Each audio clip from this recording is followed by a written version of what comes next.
Welcome back to our channel, where we keep driving innovative mobile app building. And today we are talking about more great features we've added to our editor recently.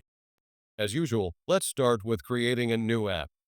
We will be using one of our predefined templates, Conference.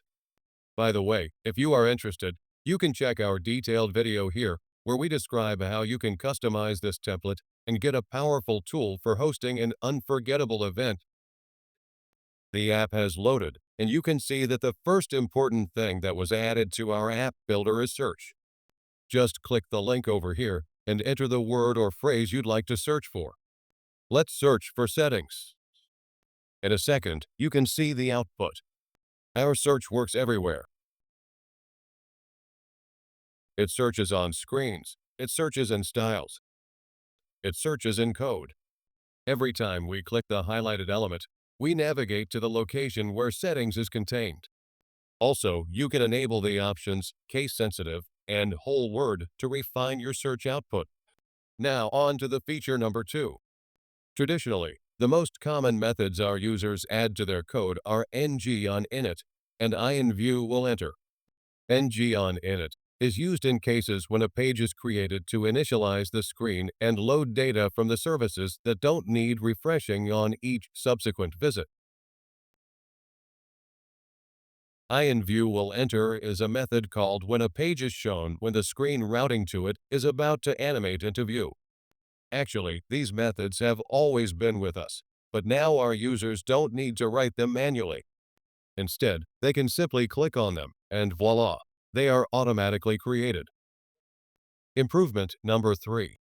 Just like the previously discussed methods, we have always had alert in our arsenal.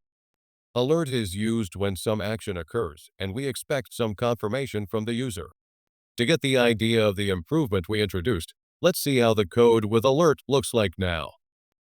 For this, let's click Create New.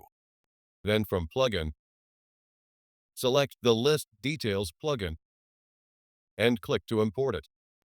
Now, click to open the Items page and inspect the deleteItem function. You can see the elegant and simple code with no nested or unclear logic. Everything is linear, one after the other. Here, we define some variable, then add the word async, meaning that the code will wait until we make our choice. And tell that if it's not okay, then we do return there. But if it is okay, we don't need the alert anymore since it disappears by itself. So we execute this code.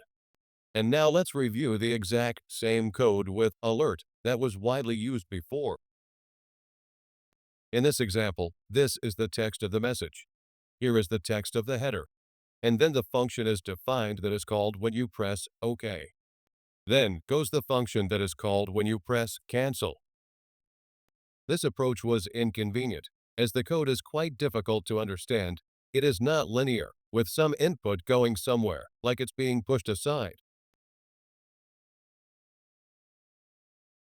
As you can see, our updated code version is much simpler and more understandable. Our goal was to minimize the code and make it more clear. So check this done. Now to the fourth and final feature we introduced. We added 2 new parameters for database queries, cache and saveInCache. I will now demonstrate how they work by using our Conference app template as an example. If you haven't watched our video where we show how easy and fast it is to create your own mobile conference app, here's a link to it. In the app page, we have the function ngOnInit with the database query method using this.options. If we open the Variables tab and inspect the options variable, we can see that it now has these 2 parameters, cache and saveInCache. The first parameter, saveInCache, takes and remembers everything this service returns by key. For instance, if we had some parameters here, the response would be associated with these parameters. What is this cache used for? If the second parameter, cache, is passed as true, we don't make the request itself, we just take the data from this cache. We also have another variable called offline, and here's how this construction instructs. If we are online, then save our response in cache, that is in permanent storage. But if, for some reason, we run the app with no internet connection, this cache parameter, specified with offline, will become true. Consequently, we will no longer make requests to the server, but will instead take the data from storage. What is also great, this logic works with both databases and regular GET, POST, or PUT requests in our AEX app client. Those are 4 new features we wanted to demonstrate. If you liked this video, give us a like and subscribe to our channel. This motivates us to create more useful content for you. Thank you for being a part of this journey with Appery.io. And thanks for watching.